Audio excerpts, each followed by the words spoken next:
I'm Stan McGuigan. You might remember me from other such videos as Hammer Time or A Bridge Too Close.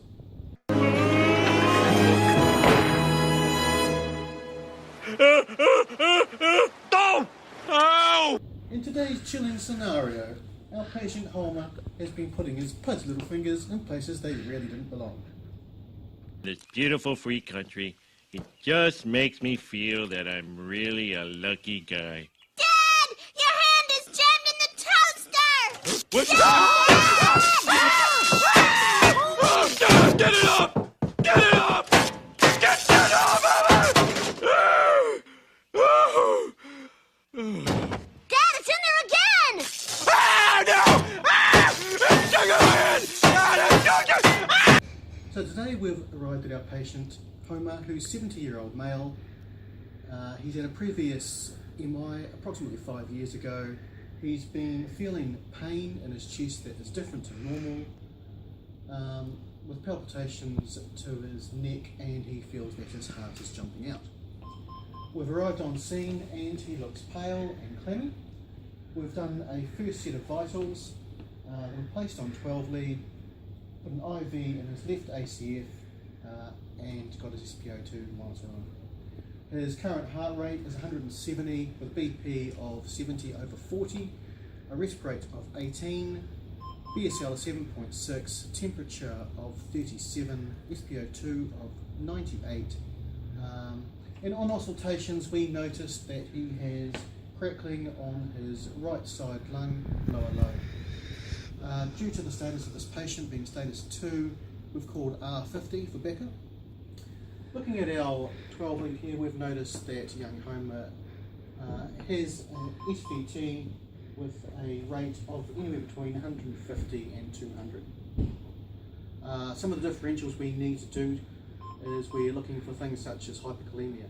In this case, we're not seeing peaking T waves or wide QRS complexes.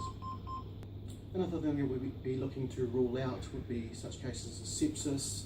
We can see his temperature is currently normal. Although his blood pressure is sitting at 70/40, which is a great concern, he has no history that would indicate at this stage that he's suffering from sepsis.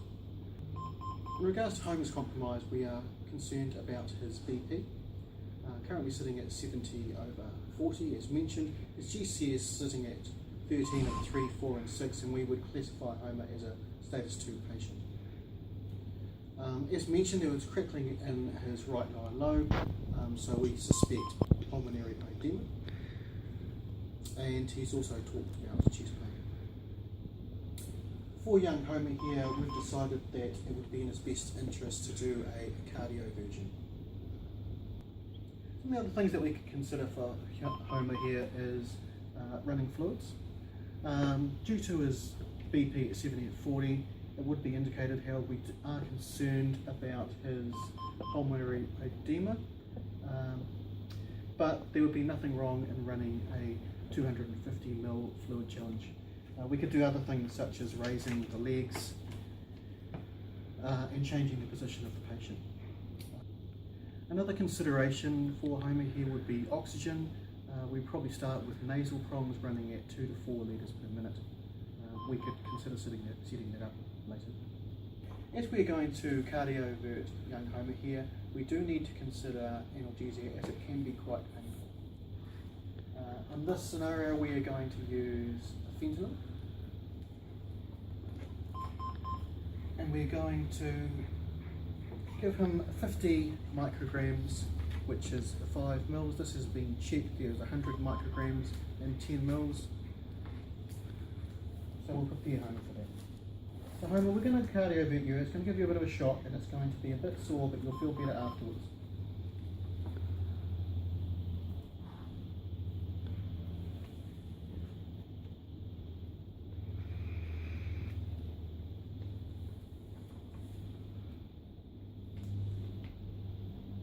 I'll simulate placing 5 mils at a slow push.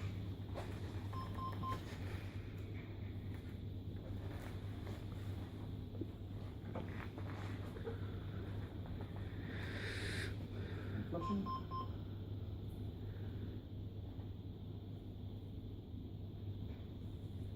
Again simulating for this dummy a 5 mil brush.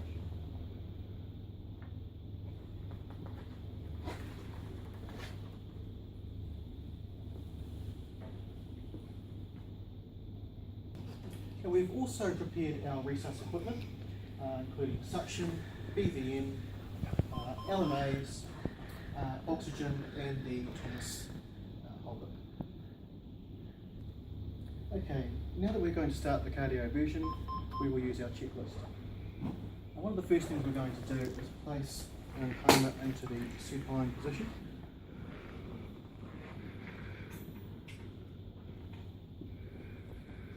We'll be placing the pads on.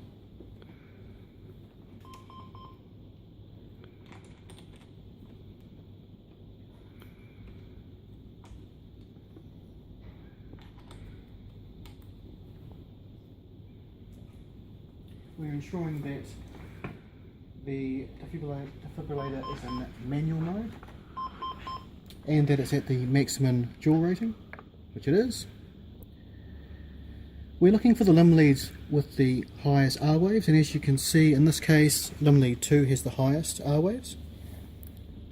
We're making sure that there is no artifact, and this is done with making sure that the leads are in good placement. We're going to now that we've highlighted lead 2, we're going to synchronise. And you can see that there is a symbol above each QRS, and also that the sync light is flashing. We're making sure that our patient has adequate sedation. Homer, you right there, Homer? Yeah. Great. We're now selecting the joules at 360, which is max. We're going to charge.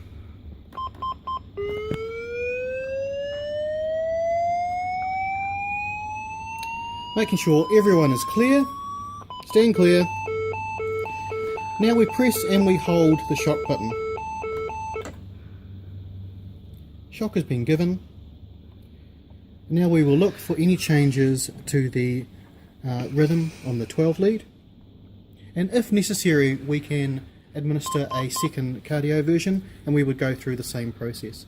So in this case we now have Homer back to a normal sinus rhythm. His heart rate is at 78, 79. We can check his blood pressure and now run a full set of vitals once again. Hopefully Homer will be feeling a lot better now, and he may even respond quite quickly. So I'll go through and I'll do a check of vitals.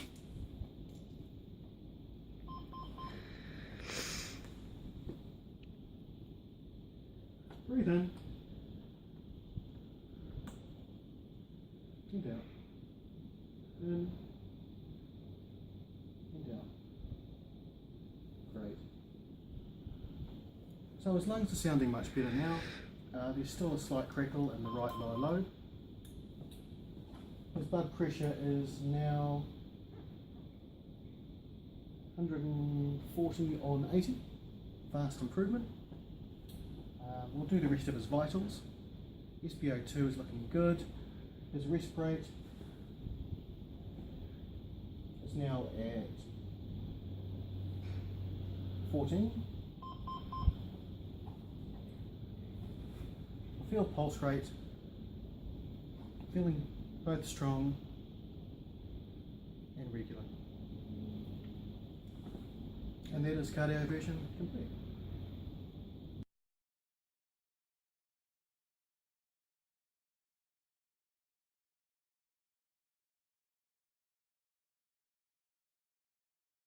Steady. Dad? Thanks, boy. Steady. Go!